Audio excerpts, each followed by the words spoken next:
죄송합니다. 내가 성경을 잘못 우리가 읽어드렸어요. 제가 본문을 다시 한번 여러분들에게 읽어드립니다.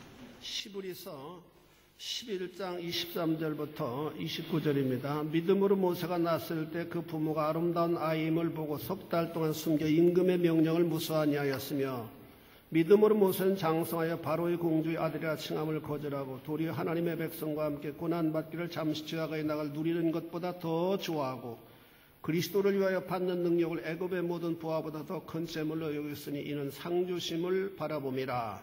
믿음으로 애굽을 떠나 임금의 노함을 무수하니하고 곧 보이지 아니한 자를 보는 것 같이 하여 참았으며, 믿음으로 유월절과 피 뿌리는 예를 정하였으니 이는 장자를 멸한 자로 저희를 건드리지 않게 하려 한 것이며, 믿음으로 저희가 홍해를 육지같이 건넜으나 애굽 사람들은 이것을 시험하다가 빠져 죽었으며. 이것이 본문입니다. 그래서 모세는 세상 연락을 거절함으로 풍성한 열매를 맺었다라고 한 주제로 우리 함께 은혜를 나누기를 원합니다. 우리 하나님 앞에 드리는 예배는 하나님은 영이시니 예배드린 자가 신령과 진정으로 드려야 할 진리라 라고 말씀합니다. 하나님이 영이세요. 하나님의 영은 우리의 심령을 감찰하신 분이시라고 말씀합니다. 그래서 우리가 영이신 하나님을 예배드린다라고 하는 의식을 가지고 여러분들이 예배에 참여해야만 됩니다. 그래서 하용조 목사님이 죽기 직전에, 돌아가시기 전에 그런 얘기를 하셨던 것을 제가 보고, 영상을 보고 큰 감동을 받았는데, 하나님을 예배한 예배 공동체, 그것이 자기의 필생의 하나의 목표였다, 그렇게 얘기를 하더라고요. 우리가 정말로 수많은 예배를 드리지만은 하나님이 받으실 만한 예배를 드려야만 된다라고 하는 사실을 여러분들이 꼭 마음에 각인하시고 예배에 참여하실 수 있게 되기를 바랍니다.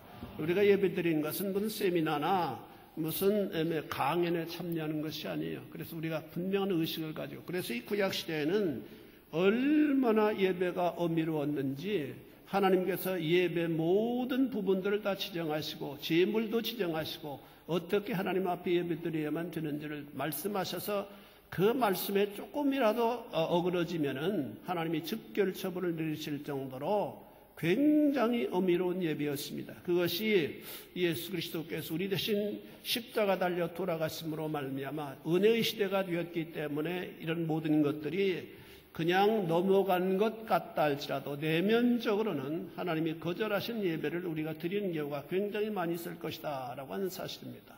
정말로 우리가 드리는 예배를 한 번만이라도 하나님이 받으시고 그 예배의 어떤 기쁨과 예배를 통해 어떤 도전을 받는 그런 어떤 역사로 말미암아 인생의 터닝 포인트를 경험하는 일들이 굉장히 많이 있어요. 그래서 여러분들이 예배를 예배답게 드리기 위해서 신령과 진정으로, 신령과 진정이라는 말씀은 뭐예요? 하나님의 성령과 진리의 말씀으로 드리는 예배, 이것이 하나님이 받으실 만한 예배다라고 하는 사실을 기억하시고, 언제나 하나님 앞에 예배 드릴 때마다 영이신 하나님을 내가 예배 드린다라고 하는 자세를 여러분들이 망가지 않을 수 있는 여러분들의 예배가 되어질 수 있기를 바랍니다. 우리가 신앙생활 한다고 하는 것은 이제까지 살아왔던 삶의 패턴을 바꾸는 것을 의미할 수 있습니다. 이제껏 즐기던 것과 좋아하는 대상을 포기하는 것을 의미합니다. 그래서 힘들고 때로는 깊은 고뇌에 빠지게도 만드는 것이 우리의 신앙의 여정입니다. 주님은 제자를 부르시고 나를 따라오라 라고 말씀하셨어요. 그것은 주님을 본받는 삶을 살아가라라고 하는 의미가 있는 말씀입니다. 그런데 그 일은 큰 용기 없이는 실행하기 어려운 일입니다. 때로는 무거운 십자가를 짊어져야만 되는 경우도 없지 않아 있어요. 선교사와 한국 성결교회를 창설한 찰스 카우만의 부인 레디포드 사모님이 쓰신 십자가라고 하는 책에 이런 기록이 있습니다. 십자가를 진다고 하는 말은 아주 제한된 곳에서 매일매일 단조로운 일만 반복하는 일일 수 있고, 단조로운 일을 반복하면 짜증이 나잖아요. 그러나 그것도 십자가의 한 방편이 되어진다라고 하는 사실입니다. 또 열매가 보이지 않는 밭에서 매년 땅을 갈아야 하는 일일 수 있습니다. 선교사들이 아프리카나 또 이슬람 지역에 들어가서는 10년, 20년 돼도 열매를 하나도 거두지 못하는 경우가 종종 있어요. 많이 있습니다. 10년 된 사람, 10년 동안 케어한 사람이 조그만 타산적인 이유 때문에 그냥 떠나간 일들이 굉장히 많다고 하는 터키에 나가 있는 선교사들의 보고를 듣기도 합니다. 열매가 보이지 않는 경우도 있다. 그래도 참아야만 됩니다. 그리고 내 마음을 아프게 하고 고통을 주는 사람을 향해서 여전히 부드러운 얼굴을 해야 하는 일도 십자가를 지는 것 중에 하나입니다. 그렇습니다. 십자가는 우리가 반드시 내가 수요일 예배를 드린다, 새벽기도 나간다, 주일 예배를 드려야 된다, 이런 것만 십자가 아니고 때로는 정말로 우리가 우리 마음에 회의가 들어오고 우리가 감당이 어려운 그런 부분의 십자가도 얼마든지 있다라고 하는 말씀입니다. 하나님의 사람들은 부르심을 받은 후 천국을 위하여 자신의 안일과 편안함을 거절함으로 말미암아 풍성한 열매를 거두었다라고 히브리서 11장은 우리들에게 교훈하고 있습니다. 이 시간 모세가 세상 연락을 거절함으로 이룬 풍성한 열매라고 하는 제목으로 우리 함께 도전받는 시간이 되어질 수 있기를 바랍니다. 열매는 비전을 통해 형성됩니다. 우리 다 같이 따라서 열매는 비전을 통해 형성된다. 비전을 통해서 형성돼요. 비전은 부모의 믿음을 통해 전수되어진다라고 하는 사실을 우리가 이 본문을 통해서 배우게 됩니다. 23절에 보니까 믿음으로 모세가 낳았을 때 그 부모가 아름다운 아이임을 보고, 모세는 시대적으로 아주 불행했던 상황에서 태어났습니다. 역사가들이 가장 인류 문화에서 가장 좋은 시기는 옥타비아누스 황제가 태어나서 그가 치세했을 때 황금기를 이루었다, 그렇게 보통 보고 있습니다. 그런데 참으로 우리 어머니 시대는 불행한 시대라고 저는 봅니다. 왜냐하면 외정시대, 6.25 전쟁, 또 6.25 전쟁 이후에 말할 수 없이 고난과 역경의 길을 걸어가야 되는 그런 시대에 우리 부모님들은 태어나서 고난의 길을 걸어갔습니다. 그 부모님의 고난의 그 걸음들 때문에 자녀된 우리들은 참 굉장한 대접을 받고 있다. 세계적으로 한국이 이렇게 그 이름을 드높일 때는 단군 조선 이래로 처음 있는 사건이 아니겠는가라고 하는 사실을 생각해 보게 됩니다. 애굽에 거주한 이스라엘 백성들의 수가 놀랍게 증가되고 있었기 때문에 바로는 이 일을 몹시 신경을 곤두세우고 있었던 상황입니다. 이 쿠라파 불란서나 아니면 독일이나 아니면 이 모든 영국이나 이 모든 나라 이슬람이 엄청나게 증가하고 있기 때문에 굉장히 정치가들은 신경을 아마 곤두세우고 있으리라고 생각합니다. 그런 나라들은 자녀를 5명만 낳으면 충분히 먹고 살 수 있는데 전혀 부담이 없기 때문에 막 자녀를 낳는 거예요. 그 자녀 한 사람당 양육비를 받으면 자기들 부모들은 놀고 먹어도 되니까. 또 이슬람은 자녀 제한이 없잖아요. 그것이 코라파의 현재 당면한 고민이다라고 하는 사실입니다. 근데 애굽에도 그런 상황이 벌어졌습니다.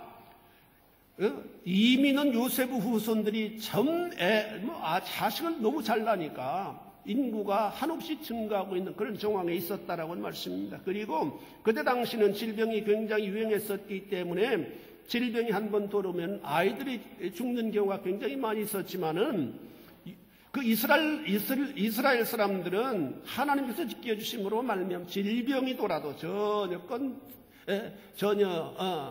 이스라엘 백성들의 자녀들은 전 상관없었다라고 하는 사실입니다. 그래서 자녀들이 막 굉장히 왕성하게 부흥하고 있었어요. 그러다 보면은 잘못하면은 애굽이 이태로울 수 있다라고 하는 정황에 놓이게까지 되었습니다. 역사적으로 요셉이 애굽의 총리였을 때는 셈족 계통의 힉소스족이 애굽을 정복하고 세운 나라였습니다. 그래서 요셉과 그의 후손들이 큰 대접을 받게 되었습니다. 그런데 이제 그들을 물리치고 순수혈통인 제18왕조가 들어섰고 4대왕 툴모세 3세는 이방인들에 대한 배타적인 국수주의였습니다. 그래서 출애굽기 1장 8절에 보니까 요셉을 알지 못하는 새 왕이 일어나서 애굽을 다스리더니라고 말하는 것이 바로 제18왕조의 4대왕 투트모세 3세에 대한 기록을 의미합니다. 그래서 바로는 무서운 명령을 내렸는데, 즉 이스라엘 사람 된 여인이 남자아이를 죽이면 가차없이 죽이라고 하는 명령이었습니다. 그런 인적인 방법으로 이주민들의 인구 증가를 막으려고 했습니다. 그런 상황에서 남자로 모세가 태어났습니다. 굉장히 어려운 여건 속에 태어났다. 고로 모세의 부모는 아들을 낳았다는 사실을 맘 놓고 기뻐할 수가 없었습니다. 그럼에도 불구하고 모세의 부모는 아름다운 아이임을 보았다라고 기록하고 있습니다. 여기 아름다운 아이, 부모가 자식을 아름답게 여기지 않는 부모는 아무도 없으리라고 생각합니다. 저희 어머님도 저만 보면 엄청나게 잘났다고 막 동네방네 막 우리 잘난 아들이라고 저거 눈이 이렇게 단추구멍 같고 그런데도 막 얼마나 의시됐는지 몰라요.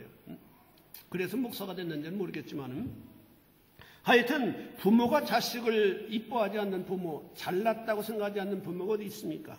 그런데 모세 어머니가, 모세의 부모가 모세를 향해서 아름다운 아임을 보았다라고 한 말씀은 영적 지각을 통한 안목을 의미합니다. 표피적인 안목이 아니라 영적 지각을 통한 안목이었다.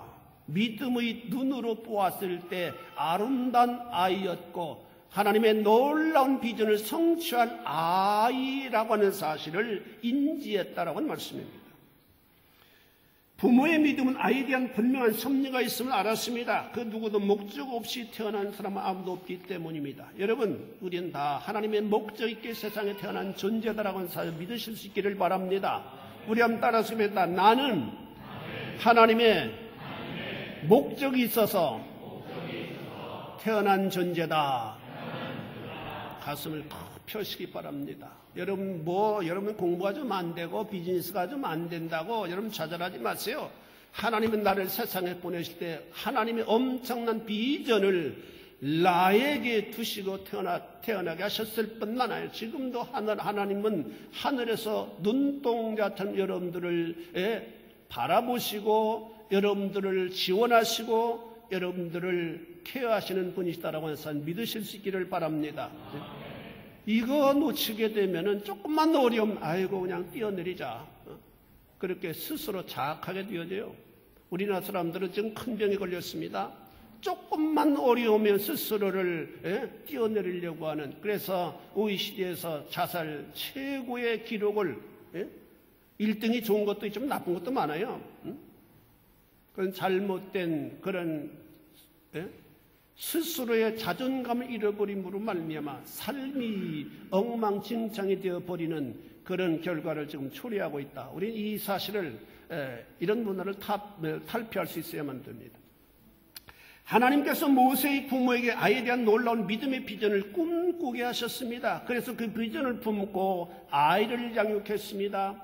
기도하면서 아이에게 반복적으로 주지시켰습니다. 아마도 젖을 주면 젖 먹이면서도 기도하는 마음 먹였을 거예요. 너는 하나님의 놀라운 비전을 가지고 태어난 아이다. 너에게 하나님의 위대한 사명이 있다. 라고 하는 끊임없는 그 말을 알아듣지 못하는 그런 상황에 있는 아이에게도 끊임없이 주지시켜 주셨을 것이라고 믿습니다.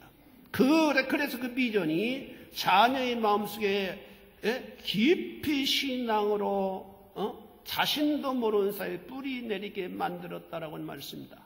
여러분, 아이를 기르는 엄마들은 참 중요한 의미가 있습니다. 그 아이에게 계속 믿음으로 양육함으로 말미암아, 기도로 양육함으로 말미암아 그 아이가 큰 자부심을 갖고 이 땅의 어둠을 몰아내는 역할을 감당하는 아들로 또 딸로 키워야 될 책임과 의무가 부모들에게 있다라고 하는 사실 믿으실 수 있기를 바랍니다. 이런 좋은 상황에서 모세의 부모는 아주 열악한 상황에서 아이가 울으면은 당장 체포자가 쫓아와서 그 아이가 남자인 것을 확인하면은 죽일 뿐만 아니라 부모에게도 엄청난 데미지가 임하는 그런 상황 속에서도 아들을 믿음으로 양육했다라고 하는 사실은 시사한 바가 크다고 하지 않을 수 없습니다.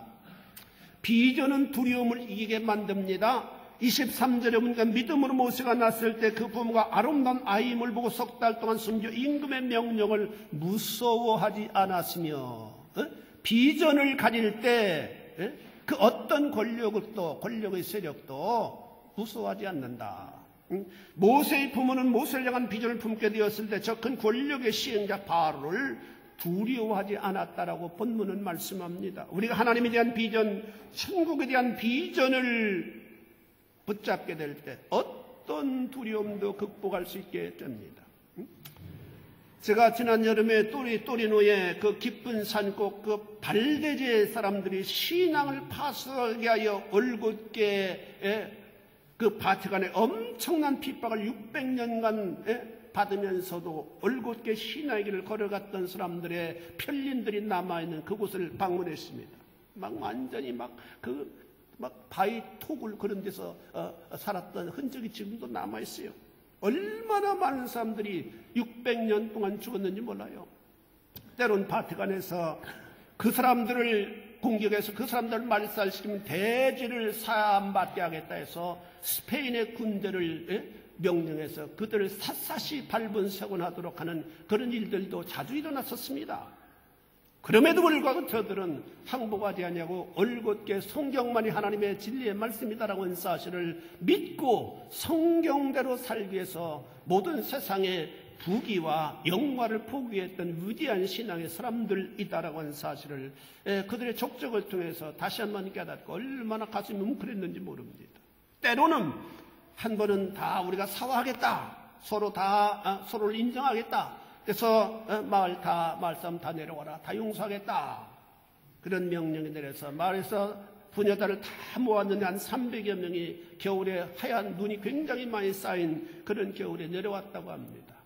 그때 그 교황청에서 보낸 그 장교가 너희들이 지금 이쪽으로 신앙을 포기하겠다고 하면 이쪽으로 서고 아니면은 너희들이 가지고 있는 신앙을 계속 고수하겠다고 하면은 저쪽에 서라.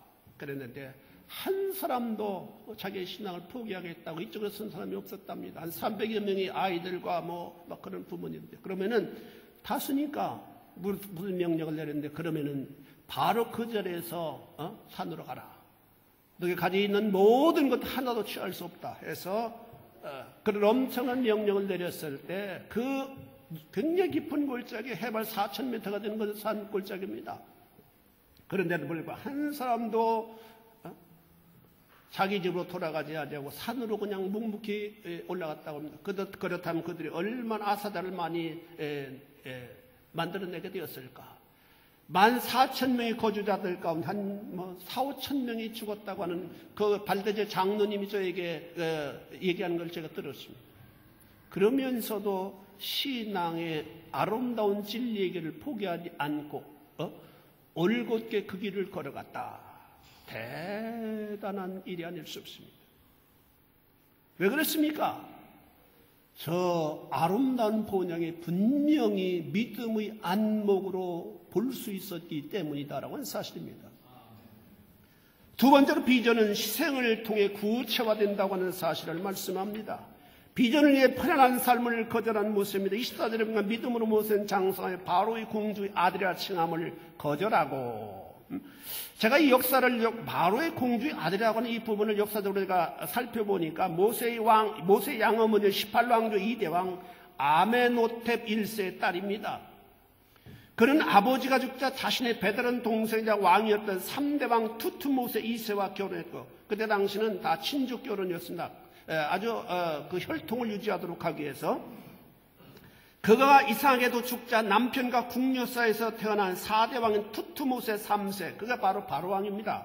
바로왕과 자신의 딸을 결혼시켜서 섭정한 막강한 권한을 가진 어머니자 장모인 대왕 대비 같은 그런 여인이었습니다. 그래서 하셉슈트라고도 나오는데 그 하셉슈트가 그 애굽의 18왕 5대 왕으로도 기록되어지고 있습니다. 아마 섭정왕으로 아주 강력한 파워를 행사했던 여왕이었다고 그렇게 말합니다. 그런데 그 여왕이 모세를 아주 끔찍이 생각했습니다. 왜냐하면 다른 투트모세 4세는 다른 그 남편이 다른 여인과 해서 난 아들이었기 때문에 자기의 피를 자기와는 상관이 없는 그런 아들이었어요. 그래서 그랬는지는 몰라도 모세를 더 끔찍이 사랑했다고 합니다.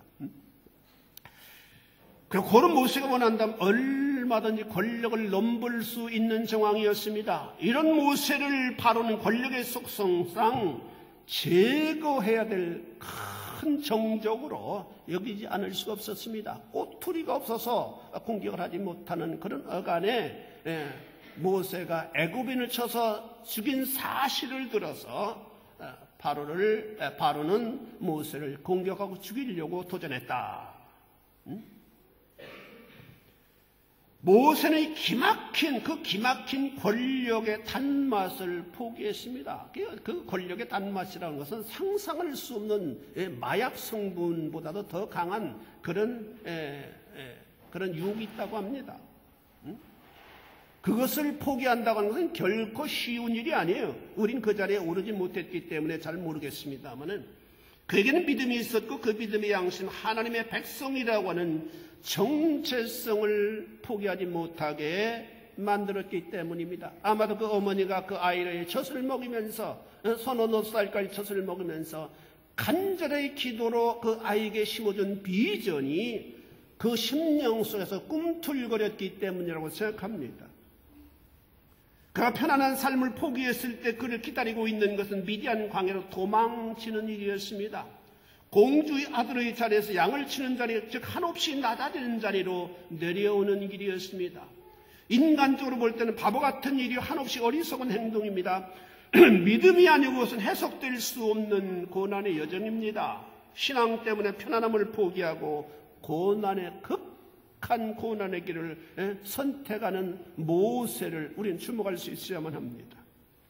고난을 선택한 모세입니다. 25절에 보니까 도리 하나님의 백성과 함께 고난받기를 잠시 죄악의 낙을 누리는 것보다 더 좋아하고, 문종이 어린 단종에 대한 간절한 부탁을, 이 아이 어릴 때 10몇 살 된 아들이 왕이 되어야 되기 때문에 이 어린 철부지가 왕이 될 때 신하 당신들 좀 이 왕을 좀 잘 보필해서 좋은 왕이 좀 되게 해달라고 문종이 일찍 세상을 떠나면서 그 자기 모여있는 신하들에게 아버지 세종 때부터 충성을 다해서 섬겼던 그 신하들에게 부탁을 하고 죽었습니다. 그러나 그 신하들 가운데 세조를 도와서 기후정난을 일으켜서 수많은 동료를 죽이고 단종을 폐시킨 신숙주와 정인지가 있습니다. 굉장히 똑똑한 사람들이고 과거에서 장원급제했던 사람들입니다. 저들은 그 공으로 후에 영의정까지 올랐습니다만 그들의 마음들 불안하지 않을 수 없었다고 말합니다. 그래서 정인지는 죽을 때 자신의 무덤이 파묘될지도 모르기 때문에 자기를 싫어하는 수많은 선비들에 의해서 시체가 그 무덤에서 파헤쳐질지 모르기 때문에 그것은 굉장히 큰 치욕으로 생각했다고 합니다. 파묘될지도 모르니 묘지를 3개를 쓰라고 유언을 했고 그 후손들은 지금도 어떤 묘가 실질적인 묘인지 잘 모른다고 합니다. 비록 낙은 누렸지만 그의 마음은 얼마나 불안과 고통 가운데 일생을 살아가야만 되었을까 우리가 충분히 상상할 수 있게 됩니다. 여러분, 이 세상에서 누리는 낙은 잠시 동안 누릴 수 있는 겁니다. 그 후에는 영원한 고통이 기다리고 있습니다. 모세의 사실을 믿음의 눈으로 내다볼 수가 있었습니다. 그래서 과감히 일시적인 길을 포기하고 영원한 축복의 길을 선택했습니다. 그 길은 고난의 길이었습니다. 그러나 축복의 미래가 영원토록 보장된 고난의 길입니다. 세 번째로 비전이 분명할 때 희생을 두려워하지 않게 됩니다. 그가 선택한 비전은 그리스도를 위한 고난이었다고 본문은 기록하고 있습니다. 26절에 보니까 그리스도를 위하여 받는 능력을 애굽의 모든 보화보다 더 큰 재물로 여겼으며 모세는 예수님께서 이 땅에 오시기 1500년 전의 인물입니다. 그런데 모세가 공주의 아들이 주는 연락을 포기하고 고난의 오솔길을 선택한 것은 그리스도를 위하여라고 성사학자 히브리서 저자는 기술하고 있습니다. 놀라운 말씀입니다. 이것이 무슨 말씀입니까? 모세는 예수님께서 메시아로 이 땅에 오시기 1500년 전에 벌써 믿음의 눈으로 메시아의 오심을 예견했다라고 하는 의미입니다. 그래서 신명기 18장 15절에 보니까 내 하나님 여호와께서 너희 형제 중에서 나와 같은 선지 하나를 너를 위해 일으키시리니 너희는 그를 들을지니라. 나와 같은 선지자, 하나님이 나와 같은 선지자를 일으키시는데 그분이 바로 메시아로 오신 예수 그리스도시라고 하는 사실을 모세는 벌써 1500년 전에 성령의 충만함을 덧입어서 예견할 수 있었다라고 하는 말씀입니다. 성령께서는 시대와 아니면은 장소와 이런 것들 다 뛰어넘는 하나님의 영이시기 때문입니다. 구약시대의 성도들은 오실 메시아를 대망함으로 구원을 받을 수가 있었습니다. 고로 저들은 오시는 주를 위해 기쁨으로 고난의 길을 선택할 수가 있었다라고 하는 사실입니다. 그가 선택한 비전은 성도가 받게 될 영원한 상임을 믿었습니다. 26절에 보니까 그리스도를 위하여 받는 능력을 애굽의 모든 부하보다 더 큰 재물로 여겼으니 이는 상주심을 바라봄이라. 우리 한번 따라서 읽습니다. 상주심을 바라보자. 상주심을 바라보자. 여러분, 다 우리들의 신앙생활은 결산의 날이 있습니다. 마지막 주께서 백부자 앞에 앉으셔서 우리들 한 사람 한 사람을 다 부르시고 우리들이 이 지상생활 하면서 얼마나 주 앞에 헌신하고 얼마나 하나님 앞에 눈물로 당신의 몸을 드렸는가라고 하는 사실을 결산하는 순간이 있다고 성경은 여러 곳에서 강조하고 있습니다. 모세가 이 사실을 알았습니다. 이 사실 얼마나 중요한 순간이라고 하는 사실을 알았기 때문에 그토록 영화로운 그 왕궁에서의 연락의 자리를 저는 쉽게 포기할 수가 있었다라고 가르치고 있습니다. 여러분, 그 결산의 차는 만왕의 왕 되신 주님으로부터 받게 되는 상입니다. 여러분, 직장에서 수고한 직원들에게 상을 베풀잖아요. 회사들이 많은 이윤을 냈을 때 수고한 사원들에게 보너스를 두둑하게 지불합니다. 역시 우리의 신앙생활도 결산의 날이 옵니다. 그날은 성도들마다 주를 위해 헌신한 만큼 상을 받게 된다고 말씀합니다. 이 상은 종말론적 상이 가장 아름답고 명예로운 상입니다. 모세는 먼 훗날 주님 앞에서 받게 될 이런 아름다운 상에 대한 비전을 꿈꾸었습니다.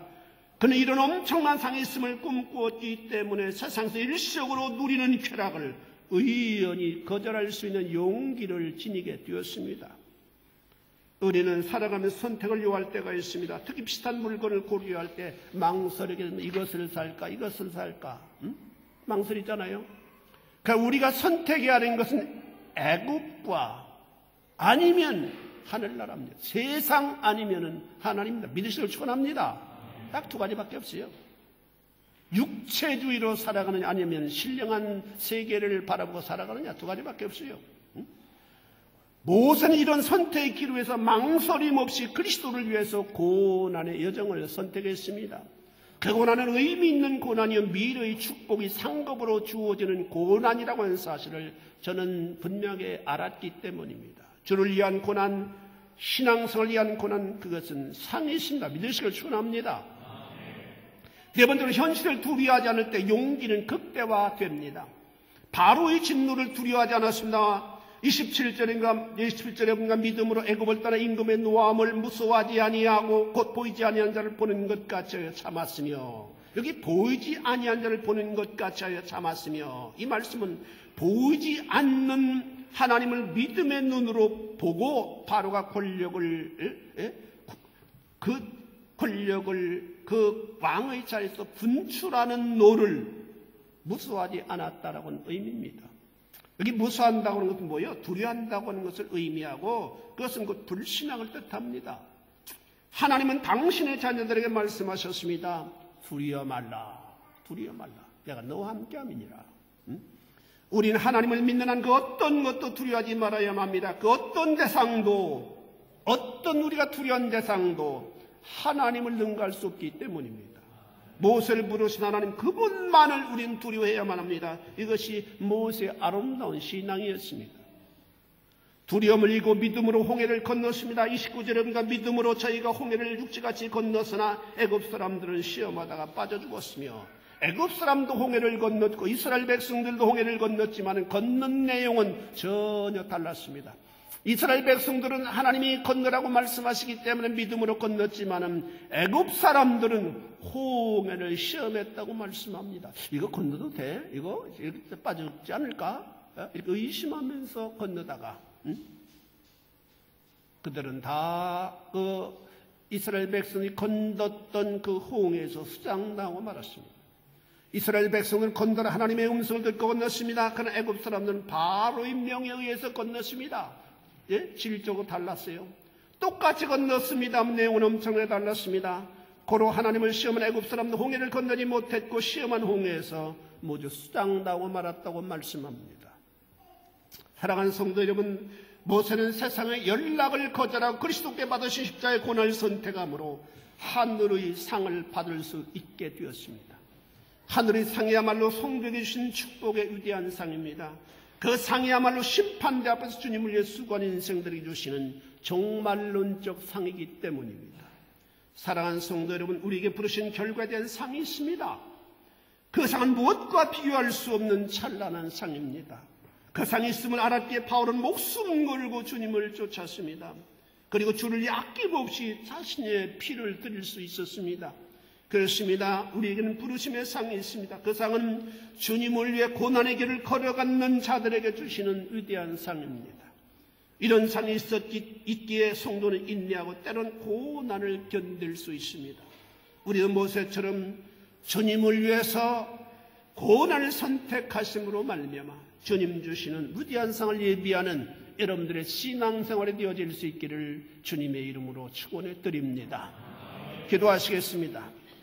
자비하신 아버지 하나님, 주님의 은혜를 감사를 드립니다. 우리는 주님의 부르심을 받아 이 십자가의 길을 걸어갑니다. 때로는 힘들고 어렵습니다. 그렇지만 우리의 미래는 참으로 밝은 미래가 있다고 하는 사실 때문에 우리는 이 길을 걸어갑니다. 아버지 하나님이여, 주의 사랑하는 자녀들이 모세가 아버지 하나님이여 주께로부터 받게 된 상을 열망하고 그 길을 걸어갔듯이 우리도 아버지 이 믿음 가지고 우리 주어진 길을 걸어감으로 말미암아 우리의 길이 복된 길이 되어질 수 있도록 주님 축복하여 주옵소서. 예수님 거룩하신 이름 받들어 기도 올리옵나이다.